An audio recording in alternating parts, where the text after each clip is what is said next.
investigate insurance fraud. One address has filed claims for 96 years. I don't expect anyone to believe this, and honestly, I'm not posting it to convince anyone.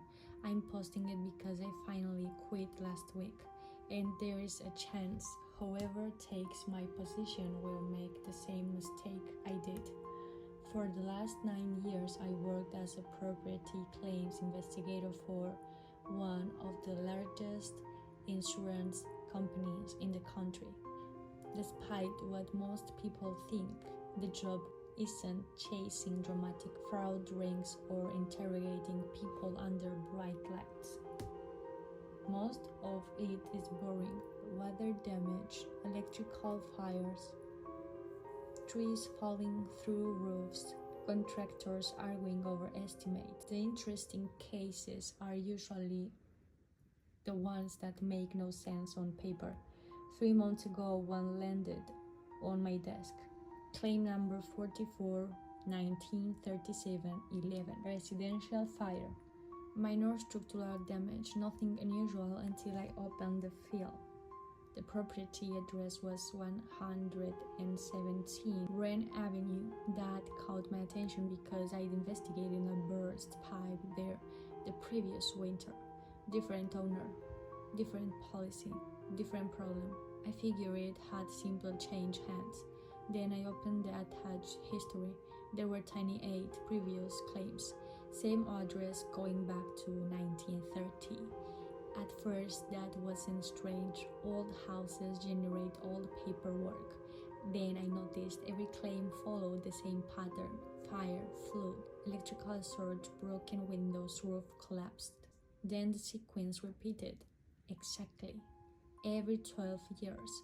Not approximately, exactly. The dates drifted by a few days, but the order never changed. Even stranger, every inspection photograph looked almost identical. Not because the house hadn't changed, because every renovation was eventually undone. A modern kitchen in 2018, the same kitchen with oak cabinets in 2006. Wallpaper from the 70s appearing after a flood. A satellite dish that vanished between inspections. It was as if the house slowly corrected itself after every owner. Normally, I'd assume the archives had mixed up the addresses. That happens. So I requested the original paper files from storage. The oldest arrived in 2 cardboard boxes that smelled like dust and mildew. Every report agreed. Every adjuster described the same front porch, the same cracked chimney, the same apple tree leaning over a driveway. Different decades, same descriptions. One report from 1949 even included a handwritten note: "Still hasn't fallen despite appearing dead." That exact tree appeared in photographs taken 70 years later and changed. I decided to visit the property. The owners were a retired couple who moved in 18 months earlier. Nice people, cooperative. They answered every question without hesitation. Before leaving, I asked how old the apple tree was. The husband shrugged. Older than the house, according to the neighbors. That didn't make sense. Country records listen the house has been built in 1930. The trees looked much older. I took measurements, photographs, and left. The claim should have taken 2 days to close. Instead, it couldn't stop thinking about it. Back at the office, I searched for previous investigators. Most had retired. A few had died. One still worked for another insurance company. I called him. The moment I'd mentioned the address, he interrupted me. "Don't spend too much time on that one." "Why?" "Because you'll start noticing the names." "What names?" He sighed. "The owners." He wouldn't explain further. The night I pulled every deed associated with 117 Wren Avenue, 31 owners since 1930. Completely normal until I started looking at their emergency contacts. Different surnames, different families, yet the same first name appeared over and over. Margaret, Thomas, Helen, Robert, not occasionally, every generation, sometimes as the homeowner, sometimes as the spouse, sometimes listed as next of kin. Statistically, it was bizarre. Still explainable, then I found something that wasn't. Every owner had died within 3 years of selling the house. Every single one, different causes, heart attacks, car accidents, cancer, strokes, one drowning. Nothing linking them except the address. I checked whether the company had flagged the property. There was no warning, no internal notes, nothing. Only one thing stood out.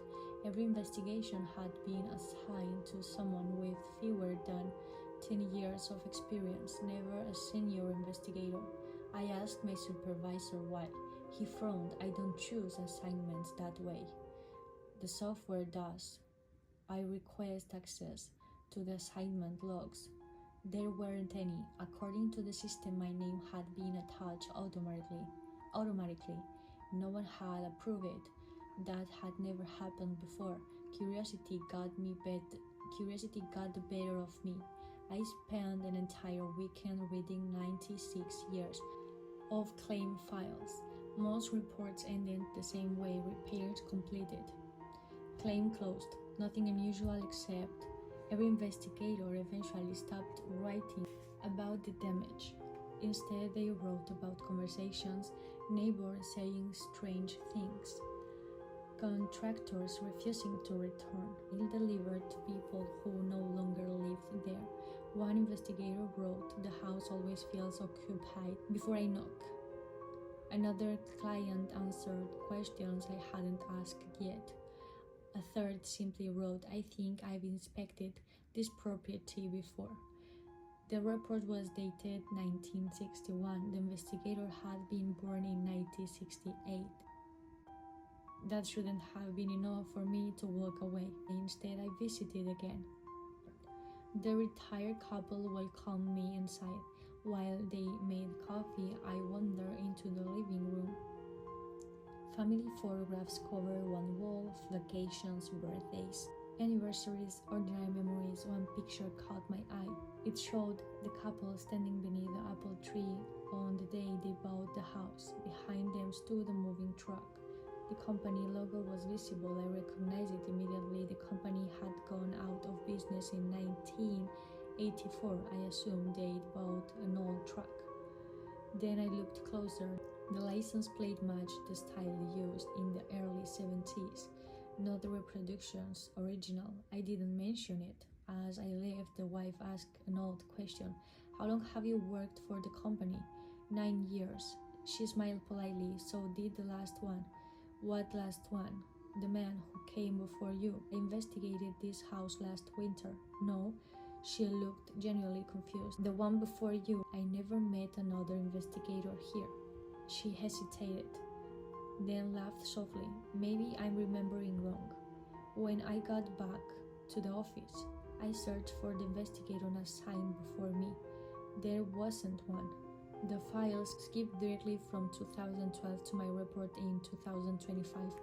13 years missing. No explanation, no achieved records, nothing. I called our records department. The woman there sounded uncomfortable. "We've had several requests about that property over the years." "Missing files?" "No." "What then?" She lowered her voice. "People keep asking us why there aren't any." That sentence bothered me more than anything else she'd said. Not because files were missing, because apparently people expected them to exist. Last Thursday, I drove past 117 Warren Avenue one final time. The house was gone. No demolished, just gone. An empty lot, fresh grass, no driveway, no mailbox, no apple tree. I checked my GPS correct address. I walked the entire block. Every neighboring house was exactly where it should have been, not number 117. I stood there for almost 10 minutes before noticing the mailman. He stopped beside me.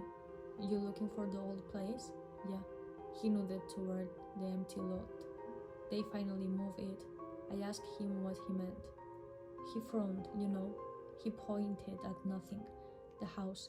And his expression changed slowly, like he'd forgotten what we were talking about halfway through the sentence.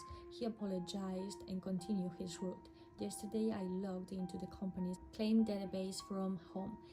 I wanted one last look before my account was disabled. Claim number 44193711 no longer existed. Neither did the address. The search returned 0 results. I almost convinced myself I'd imagined the entire thing. Then I opened the folder I'd taken home by accident. Inside were copies of every claim I'd printed. Every page was blank, except the last. Across the bottom margin, in faded blue ink, someone had written a note that definitely wasn't there before. It wasn't addressed to me, it wasn't addressed to anyone. It simply read the next inspection due in 2037. Underneath was an empty line, as though someone was waiting for the next investigator to sign their name.